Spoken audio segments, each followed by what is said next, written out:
Hello, myself Dr. Hina Dabbar. Welcome to Textbook Super Coaching. The present agenda will be to cover the data analysis का part 2।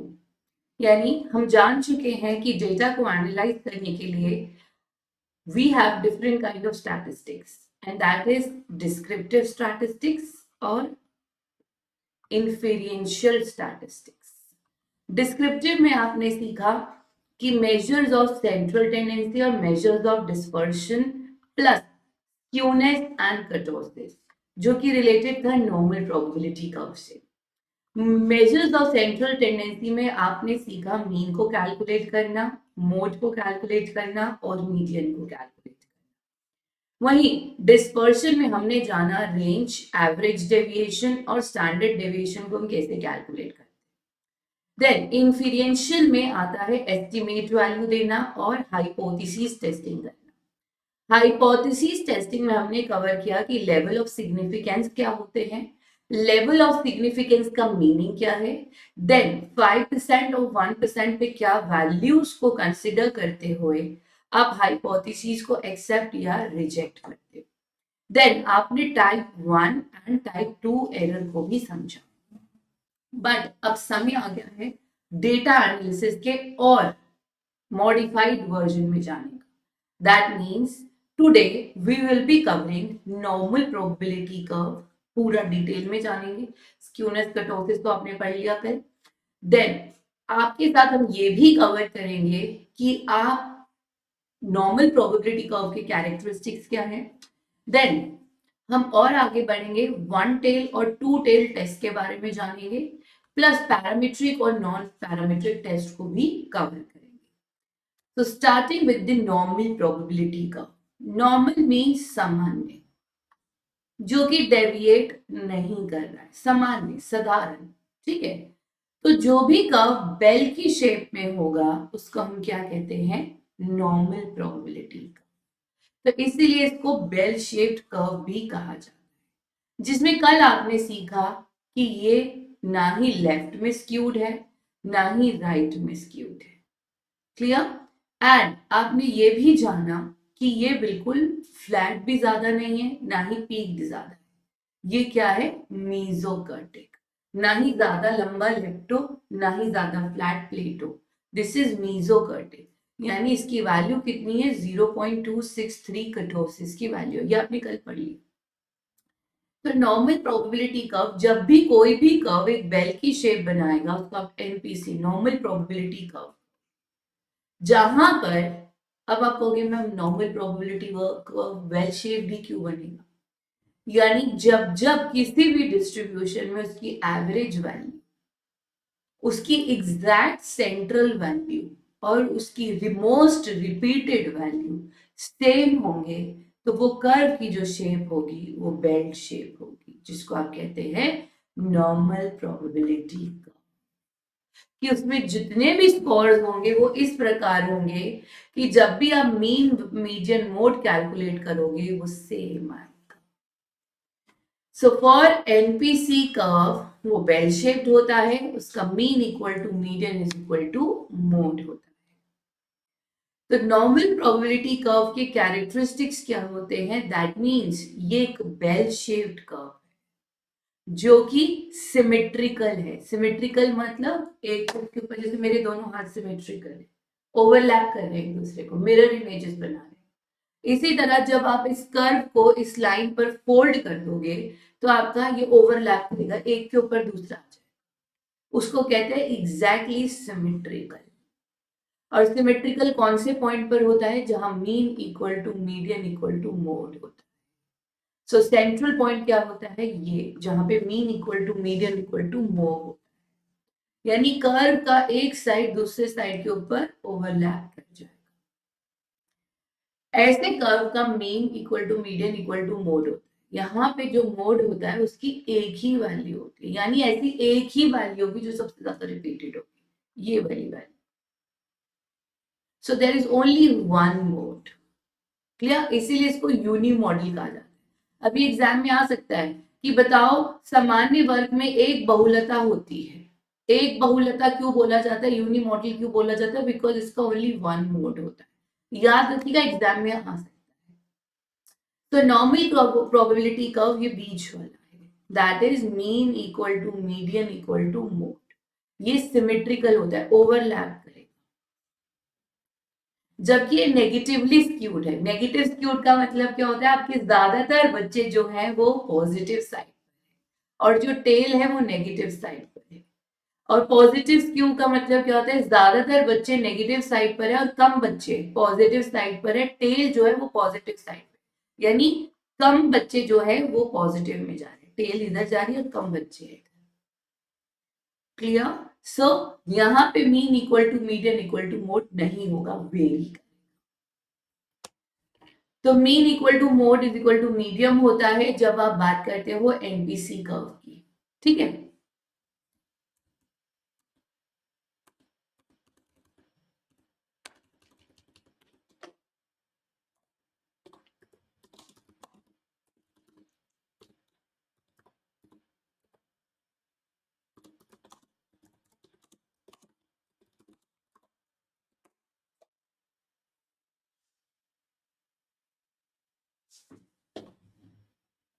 चलिए अब next point पे आ जाइए। Next point कह रहा है normal probability curve is asymptotic to the horizontal axis.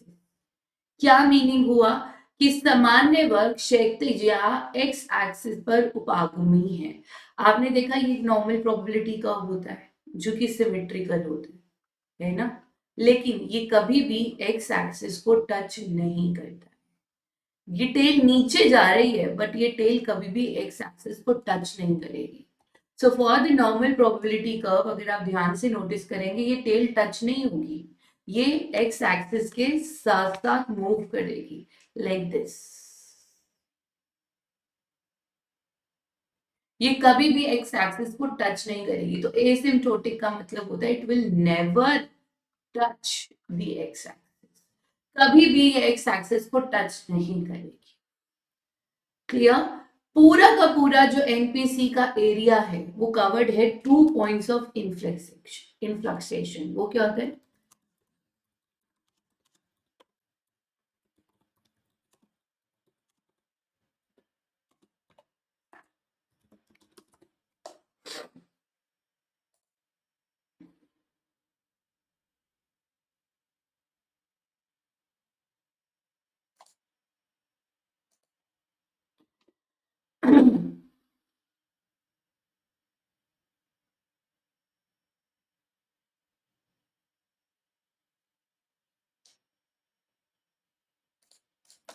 तो question क्या, स्टेटमेंट क्या कह रही है, the percentage of the area of the NPC with in 2 points of inflection is fixed.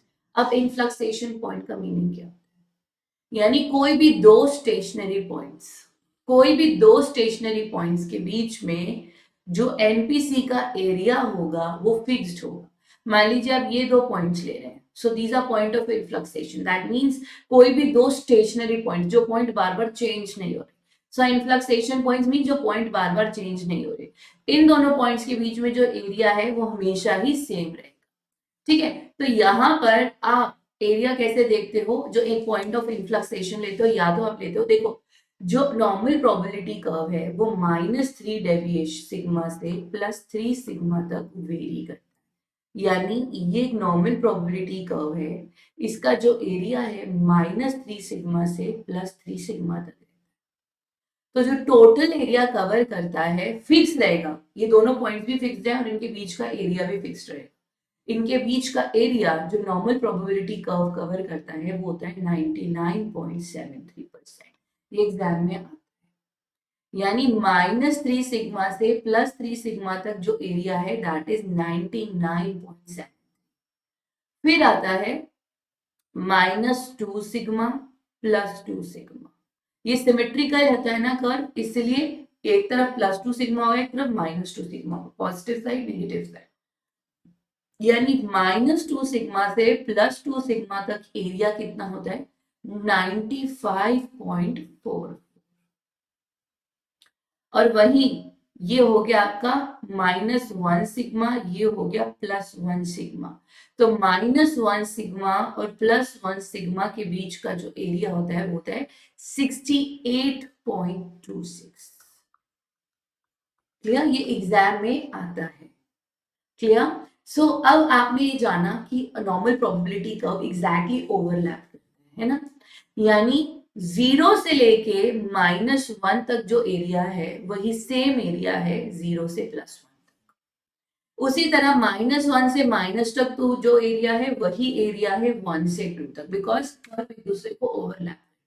तो मेरी दोनों फर्स्ट फिंगर्स की लेंथ सेम है, दोनों सेकंड फिंगर्स की लेंथ सेम है, रिंग फिंगर की लेंथ सेम है और छोटी फिंगर की लेंथ सेम और थंब की सेम।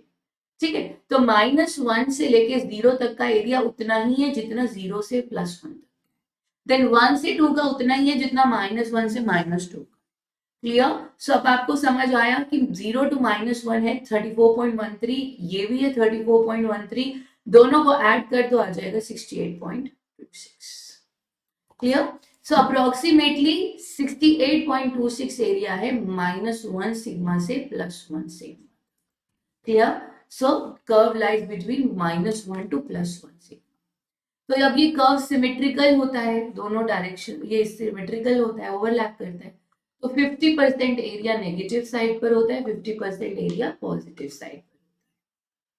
ठीक है, अब अगर आपको z स्कोर कैलकुलेट करना है, ये तो हो गई आपकी बात कि क्या होता है आपका नॉर्मल प्रोबेबिलिटी कर्व और उसके कैरेक्टरिस्टिक्स। तो आई होप ये क्लियर है कि नॉर्मल प्रोबेबिलिटी कर्व और उसके कैरेक्टरिस्टिक्स क्या है। सबको ये चीज क्लियर हो चुकी है, डायग्राम्स आपके पास ये चीज ऐड हो गई, so diagrams are already there with you. ठीक है, चलिए, तो अब हम आगे बढ़ेंगे। नेक्स्ट पॉइंट जो ये है वो ये है कि अप्लाई कहाँ करते हैं आप नॉर्मल प्रोबेबिलिटी कर्व। तो नॉर्मल प्रोबेबिलिटी कर्व के एप्लीकेशंस क्या है। तो अगर आप नॉर्मल प्रोबेबिलिटी कर्व के एप्लीकेशन समझने की कोशिश करो तभी तो जेड स्कोर आएगा। तो एप्लीकेशन क्या होता है, ये आपको परसेंटेज कैलकुलेट करने में हेल्प करता है। तो आपको ये बताता है कि कितने एरिया में कितने परसेंटेज ऑफ केसेस हैं। ठीक है, यानी -1 से लेके +1 तक क्लास में कितने बच्चे लाई कर रहे हैं। ठीक है, तो ये आपको परसेंटेज ऑफ केसेस बताता है और परसेंटेज कैलकुलेट करने में हेल्प करता है यूजिंग अ गिवन स्कोर। तो किसी भी स्कोर को लेके परसेंटेज कैलकुलेट करने में हेल्प करता है। ठीक है, ये आपको परसेंटाइल रैंक भी कैलकुलेट करने में हेल्प करता है, जो कि आपने देखा आपके नेट जेआरएफ के एग्जाम में परसेंटाइल में पेपर में आंसर आता है। ठीक है, और यहां से आपको हेल्प मिलती है जेड स्कोर भी कैलकुलेट करने। जेड स्कोर को हम डिटेल में स्टडी करेंगे आपकी आने वाली क्लास में। So we will be covering Z score in the detail, but एक बार शॉर्ट में समझ लीजिए कि जेड स्कोर होता क्या है। तो मान लीजिए आपके पास 50 स्कोर है, आपने कहा मैम मेरे 100 में से 50 मार्क्स आए। अब मैं इन 50 मार्क्स को, जो कि आपका स्कोर है, रॉ स्कोर है, ठीक है, मैं इसको कन्वर्ट कर सकती हूँ। अगर मुझे बताना है कि 50 से ज्यादा क्लास में कितने बच्चे और 50 से कम कितने, यानी नॉर्मल प्रोबेबिलिटी कर्व में मुझे 50 को प्लेस करना है, तो मैं नहीं कर सकती, क्योंकि नॉर्मल प्रोबेबिलिटी कर्व में एरिया -3 सिग्मा से +3 सिग्मा तक है। अब मैं तो 50 कह रही हूँ, 50 ग्रॉस स्कोर है, कर्व में सिग्मा की बात होती है, स्टैंडर्ड डेविएशन की। यानी मेरे लिए बहुत जरूरी है मैं इस 50 को कन्वर्ट करूं सिग्मा की भाषा में, लैंग्वेज में। आप किलोमीटर का आंसर मीटर में नहीं देते हो ना, आपको किलोमीटर को पहले मीटर में चेंज करना पड़ता है। आपको लीटर्स दिया है तो आप लीटर्स को ग्राम में पहले चेंज करते हो, है ना। उसी तरह रॉ स्कोर को पहले मुझे सिग्मा की फॉर्म में चेंज करना होता है, that is called as your Z score. तो किसी भी स्कोर को सबसे पहले आप चेंज करते हैं जेड स्कोर में। जेड स्कोर का सिंबल क्या होता है, सिग्मा। तो इसका फॉर्मूला क्या रहता है, फॉर्मूला रहता है z is equal to x minus M upon sigma. x क्या होता है आपका रॉ स्कोर, m क्या होता है mean upon standard deviation. Clear. तो इन तीनों चीजों को यूज करके आप निकाल सकते हो अपना z स्कोर। और जब आपके पास z स्क्वायर आएगा आप उसको इस ग्राफ में प्लेस कर सकते हो और देन आप परसेंटेज भी कैलकुलेट कर सकते हो। तो याद रखिएगा सबसे पहले हमें कैलकुलेट करना होता है z। क्लियर? एक बार आपके z स्क्वायर आ जाएगा वहीं से आप कैलकुलेट कर सकते हो t स्क्वायर। तो t स्क्वायर क्या होता है 10z प्लस 15। क्लियर? ये हम डिटेल में करेंगे, क्वेश्चंस भी सॉल्व करेंगे coming classes. So I hope NPC is clear to everybody because यहीं से ये क्वेश्चंस एनपीसी से आते हैं। स्क्यूनेस एंड कर्टोसिस आप ऑलरेडी कवर कर चुके हो। तो skewness and kurtosis is already done, जहां पे हमने देखा है कि ये ना ही पॉजिटिवली स्क्यूड होता है ना ही नेगेटिवली। पॉजिटिव के केस में क्या, नेगेटिव के केस में मोड सबसे बड़ा होता है, मीन छोटा। पॉजिटिव के केस में मीन सबसे बड़ा होता है, मोड सबसे छोटा होता है। ठीक है, this is normal distributed mesokurtic, that means value is equal to 0.26।